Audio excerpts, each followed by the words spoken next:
नमस्कार। अकाउंटिंग में ना कुछ कॉन्सेप्ट्स बहुत ही दिलचस्प होते हैं। आज हम ऐसे ही एक बहुत ज़रूरी कॉन्सेप्ट को एक सरल कहानी से समझेंगे। तो चलिए इस विषय की गहराई में उतरते हैं।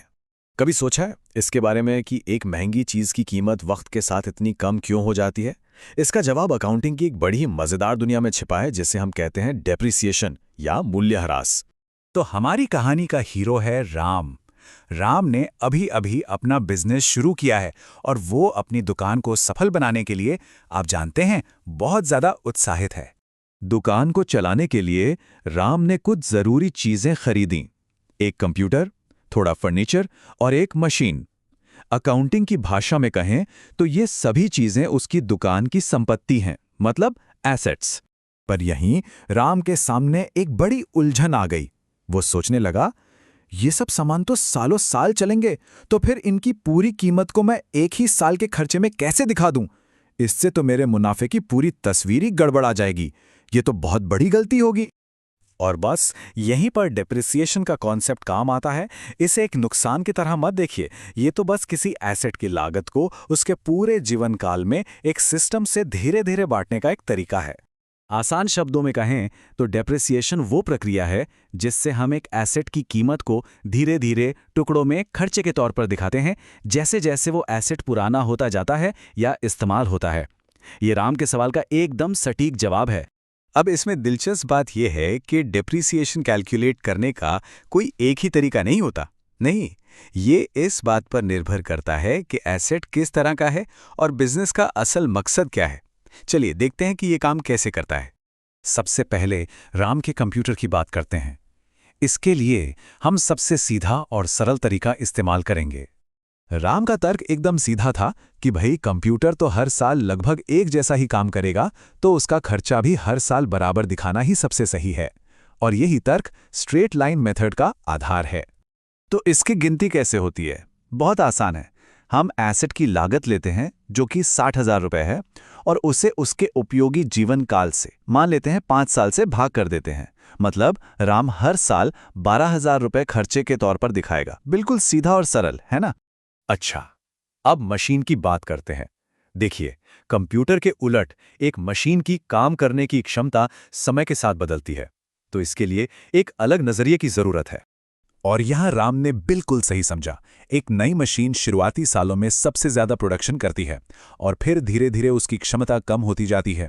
इसलिए शुरू के सालों में ज्यादा खर्च दिखाना असलियत के ज्यादा करीब है। इसे कहते हैं रिटन डाउन वैल्यू मेथड या WDV। इसमें हम हर साल एसेट की घटी हुई कीमत पर एक तय प्रतिशत से डिप्रिसिएशन निकालते हैं। मान लीजिए 20% की दर से। तो पहले साल 1,00,000 रुपए पर डिप्रिसिएशन हुआ 20,000 रुपए। अब दूसरे साल हम 80,000 रुपए पर 20% निकालेंगे, जो हुआ 16,000 रुपए। देखा, ये कम होता जा रहा है। अब क्योंकि ये शुरू में ज्यादा खर्च दिखाता है, तो इससे टैक्सेबल इनकम कम हो जाती है, और इसीलिए टैक्स बचाने के लिए भारत में ये एक बहुत ही पॉपुलर तरीका है। चलिए एक तीसरा तरीका भी देखते हैं, जो समय पर नहीं बल्कि एसेट के असल इस्तेमाल या प्रोडक्शन पर आधारित है। ये तर्क हमें यूनिट्स ऑफ प्रोडक्शन मेथड तक ले जाता है। यहाँ डेप्रिसिएशन इस बात पर निर्भर करता है कि किसी एसेट ने एक साल में कितनी यूनिट्स बनाई। जैसे अगर एक मशीन अपनी पूरी जिंदगी में 1,00,000 यूनिट बना सकती है और इस साल उसने 10,000 बनाई, तो हम उसकी लागत का 10% डेप्रिसिएशन दिखाएंगे। ये मैन्युफैक्चरिंग वाले बिजनेस के लिए एकदम सही है। ठीक है, तो हमने डेप्रिसिएशन कैलकुलेट करना तो सीख लिया, पर इसका बिजनेस के फाइनेंशियल स्टेटमेंट पर असल में क्या असर पड़ता है? चलिए अब इसे समझते हैं। देखिए, डेप्रिसिएशन का दोहरा असर होता है। एक तरफ प्रॉफिट एंड लॉस अकाउंट में इसे खर्चे के तौर पर दिखाया जाता है, जिससे टैक्सेबल प्रॉफिट कम हो जाता है, और दूसरी तरफ बैलेंस शीट में ये एसेट की कीमत को कम कर देता है, जिससे हमें उसकी आज की बुक वैल्यू पता चलती है, मतलब कागजों पर उसकी कीमत क्या है। तो अब जब हम अलग अलग तरीकों और उनके असर को समझ चुके हैं, सबसे बड़ा सवाल यह है कि कौन सा तरीका कब इस्तेमाल करना चाहिए। तो चुनाव कैसे करें? चलिए इसे आसान बनाते हैं। अगर सादगी और एक जैसा हिसाब रखना मकसद है, तो स्ट्रेट लाइन मेथड अपनाइए। अगर टैक्स बचाना प्राथमिकता है, तो रिटन डाउन वैल्यू मेथड बेहतर है।